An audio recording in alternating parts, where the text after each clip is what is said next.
Muchas gracias por acompañarme a esta segunda parte de esta conversación acerca del mundo carismático. Y este es el último video para cerrar esta miniserie que he dedicado a todas aquellas personas que tengan muchas preguntas, muchos eslabones por ahí perdidos, y espero que algunas de las respuestas que te voy a dar en este video puedan servir para resolver tus inquietudes. En el video pasado les hablaba acerca de 10 cosas que dejé o mentalidad que abandoné cuando decidí dejar este mundo del evangelio de la prosperidad, de la confesión, de la palabra de fe. Y quiero decirles que yo no me daba cuenta de las cosas que hacía, porque cuando venimos al evangelio pues aceptamos lo que creemos, pero algo que no les dije es que hice parte de algunas mega iglesias, serví en algunos ministerios, y eso quiero hablarte hoy y responder algunas preguntas como ¿por qué tal vez las personas se dejan deslumbrar por estos ministerios? ¿Por qué no nos damos cuenta en donde estamos si decimos ser creyentes, que venimos a toda la verdad y Dios nos revela en la palabra la verdad? Cuando estas personas están envueltas en escándalos, ¿caen porque viene el juicio de Dios o caen porque el diablo quiere estorbar la grandeza de sus ministerios? Estas y otras preguntas las vamos a ir respondiendo a medida que vaya pasando este video. Quiero decirles por experiencia propia que yo hice parte de estos ministerios, especialmente 3 de los cuales vamos a hablar en este video, que les quiero hablar por experiencia, pero con evidencias sólidas de que yo sí viví lo que estoy diciendo. Cuando viví en Guatemala, aproximadamente 5 o 6 años, hice parte de este ministerio. Es uno de los ministerios más importantes e influyentes de América Latina. Luego, cuando me vine a vivir a Estados Unidos, hice parte de este ministerio de Hillsong, New York, que también hace parte o era una iglesia hija de Brian Houston, de la iglesia madre o la organización madre que es en Hillsong, Australia. Hice también parte de Lakewood Church, que no incluí acá, con el pastor Joel Osteen, John Gray. Y también a su vez hay otros ministerios, por ejemplo este ministerio Benny Hinn, este pastor es discípulo de Benny Hinn. A su vez visité la iglesia de Maldonado en cierta ocasión en Miami, pero seguía su ministerio de cerca, que es muy amigo del pastor Cash, y otros ministerios como Dante Gebel, una de las mega iglesias más influyentes de los Estados Unidos, que es la Casa del Alfarero con el pastor T.D. Jakes. Y leía muchos de sus libros, que lo hablé la semana pasada. Todos ellos tienen algo en común, y muchos que no mencioné, muchos de ellos comparten la misma doctrina, la misma teología, y son parte del mismo movimiento, si se quiere decir así, del movimiento carismático. Muchos de ellos han renunciado por inmoralidad.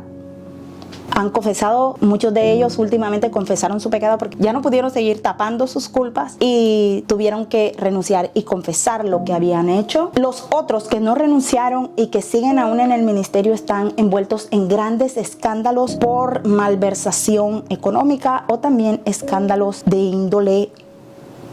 Una mala doctrina conduce a una mala teología. Una mala teología conduce al desastre total. Una de las preguntas es ¿por qué nos dejamos deslumbrar?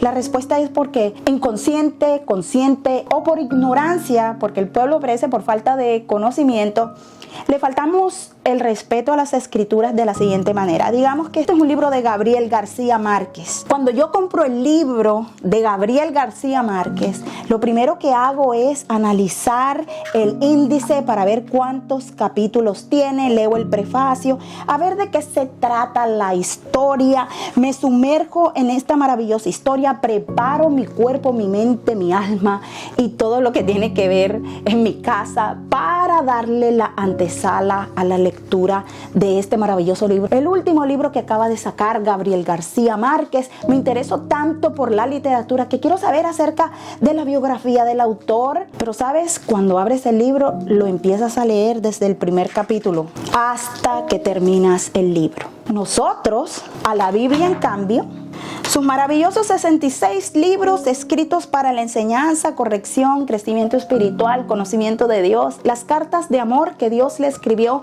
a la humanidad. La abrimos en Isaías 55, versículo 8. Y de ahí hacemos nuestra teología, nuestra doctrina. Empezamos a confesar, empezamos a declarar sin tener ni idea de a quién se le escribió, cuáles fueron las circunstancias que rodearon la escritura del libro. Así le faltamos el respeto a las escrituras, porque le damos más aprecio a cosas que realmente no tienen valor, pero despreciamos esto. Si uno no sabe qué es la Biblia, no sabe qué es Dios, ni cuál es el carácter de Dios. Sabemos cuáles son los atributos de Dios, sabemos qué le gusta, qué no le gusta. ¿Sabías que leyendo los primeros 5 libros de la Biblia conocemos la historia, el carácter, los gustos, las tragedias, el corazón de Dios? Y si no conocemos el Antiguo Testamento, mucho menos podemos interpretar el Nuevo Testamento. Por eso cada quien hace e interpreta la Biblia a su manera, como quiere. Toda la escritura es inspirada por Dios y útil para enseñar, para reprender, para corregir, para instruir en justicia, a fin para, en otras palabras, que el hombre de Dios sea perfecto, enteramente instruido para toda buena obra que le trae gloria a Dios. Miren, este es el objetivo de la Biblia. ¿Para qué nos va a enseñar? Nos va a enseñar de Dios. ¿Qué nos va a reprender? El pecado. ¿Qué nos va a corregir? La conducta, la moral, los buenos pensamientos, cambiar la idea de todo conforme a sus escrituras. Cuando yo escojo lo que me conviene, lo que me sirve, esta parte que no me gusta de la Biblia, estas cosas que hacía Dios en el Antiguo Testamento no me gustan, mejor no las leo. ¿Para qué tengo que estudiarlas? Ahí le estamos haciendo un gran daño a nosotros mismos. Es decir, una mala enseñanza de la Biblia va a cambiar la idea que yo tengo de Dios y por ende me va a llevar a la destrucción. Un argumento también que se presenta es: mira, los milagros y las señales lo siguen y Dios siempre respalda su palabra. Al final muchos de estos hombres caen. Yo recuerdo que desde que yo vine a las filas del evangelio, este siempre ha sido un argumento, porque Dios respalda su palabra. Mira cuántos milagros hace, mira cuánta gente tumba, mira qué unción tiene, qué gracia tiene. Cuando yo lo escucho hablar se me ponen los pelos de punta. Claro, nosotros somos seres humanos y cuando una persona está en el furor de la conversación, usted va a sentir su energía. Eso es física. ¿En qué parte en la escritura Dios apoya las acciones de mal proceder de las personas? Porque Él respalda su palabra. Cuando leemos la palabra nos damos cuenta que la Biblia dice que Dios odia la iniquidad, que Dios odia el pecado, que Dios está airado con el malo todo el tiempo. Y con esta información podemos concretar de que Dios, que odia el pecado, pues no le gusta cuando la gente comete pecados en el silencio, creyendo que nadie se va a dar cuenta. Y segundo, cuando ese pecado que cometen en silencio y esa vida de hipocresía y con esa mala enseñanza que dan, están llevando a muchos a la destrucción. En el mundo tendremos tropiezos, pero hay de aquellos por los cuales viene el tropiezo. Muchos de estos predicadores, de estos ministros que están enseñando el error a la congregación, están arrastrando a muchos. ¿Ustedes creen que Dios no ha llamado a esta gente al arrepentimiento, no ha sido paciente para perdonar, dándoles tiempo para que ellos vengan a arrepentirse? Y cuando usted escucha de ollas podridas que se levanta por allá, que hay un rum rum, que la gente empieza a hablar, no solamente lo dicen 3 o 4, ya es una cadena de televisión que lo dice. El argumento que se levanta es: el diablo quiere acabar con el servicio y el ministerio y el buen nombre. Cuando en realidad hay pruebas de que sí se recibieron cosas, sí se recibieron favores, hay testigos, pero nosotros hemos crecido con estos ministros y nos cuesta muchísimo aceptar la infalibilidad de ellos. Y finalmente se destapa una olla y la gente dice: no, es que es el diablo. La pregunta es: ¿será el diablo que quiere destruir estos ministerios o será Dios que finalmente trajo juicio? En 1 de Pedro 4, porque es tiempo que el juicio comience por la casa de Dios. Primero se barre adentro de la casa la suciedad. Y mire que dice: es tiempo. Hasta aquí. Les di tiempo de venir a arrepentirse por su propia cuenta. Pero ya es tiempo de que el juicio comience por la casa de Dios. ¿Quiénes son los que están en la casa de Dios? Los servidores, los que preparan los oficios para Dios. ¿Y quién es el dueño de la casa? Dios, el que trae el orden. En 2 de Pedro 2, que van a venir falsos profetas y habrá muchos falsos maestros entre nosotros. Estaban entre nosotros, salieron de nosotros. No está hablando de aquellos, está hablando de los que conocen la palabra, está hablando de los que están adentro, que parecían de nosotros, pero realmente no lo eran, que introducirán encubiertamente herejías destructoras. ¿Qué puede ser una herejía que destruye la palabra de Dios? Lo que va en contra, pero es sutil. Usted no se da cuenta, así como yo nunca me di cuenta. El apóstol Pablo dijo, incluso si un ángel del cielo viniera a predicar un evangelio diferente al que nosotros les hemos dejado aquí en las escrituras, sea maldito. Esa fue la palabra que dijo. En el 2, muchos seguirán sus disoluciones, por causa de los cuales el camino de la verdad será blasfemado. Mucha gente va a seguir esta mentira y termina diciendo, por la avaricia de ellos, harán mercadería de nosotros. Ya eso lo hablamos en el video pasado, como ese pacto, las ofrendas y todas estas cosas de fe. Otro argumento fuerte es, nadie toca al ungido de Jehová.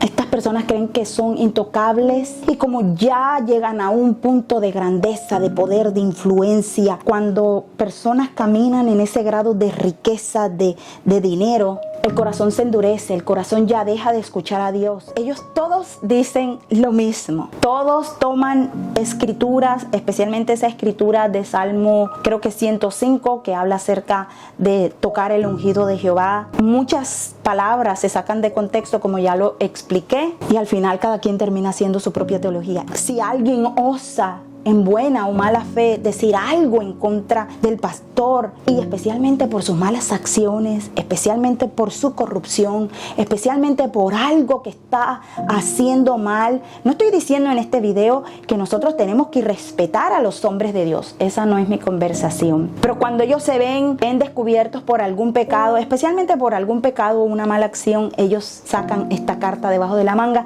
y dicen, no puedes tocar al ungido de Jehová. Y como le expliqué a todos ustedes en el anterior video, la unción está en todos nosotros, no sobre un específico, no sobre una persona ungida, elegida. Y el sumo sacerdote, el ungido de ungidos, fue Cristo, y él dijo, consumado es en la cruz, y ya nosotros tenemos al Espíritu Santo que nos guía a toda verdad. Es la presencia de Dios en nosotros. Así que la retórica del ungido de Jehová es este hombre de Dios no aceptando sus acciones irresponsables en muchos de los casos, más bien abrazan la adicción al poder y el amor al dinero, que es la raíz de todos los males. Y ya para terminar este video y esta miniserie de este tópico, quiero dejarlos con este pensamiento. La Biblia dice que todo aquel que se aparta de su pecado, lo confiesa, alcanza la misericordia de Dios. El que lo encubre endurece su corazón y termina en mal. Nuestras malas acciones, nuestro pecado tiene un peso y tiene consecuencias graves. Y yo creo que no hace falta ni responder las preguntas si es Dios que trae el juicio, si es el diablo que quiere dañar estos grandes ministerios, o si es el mismo ser humano que se ha labrado su propio destino. Espero verlos en otro video y gracias por acompañarme aquí en Bíblica y Decorosa.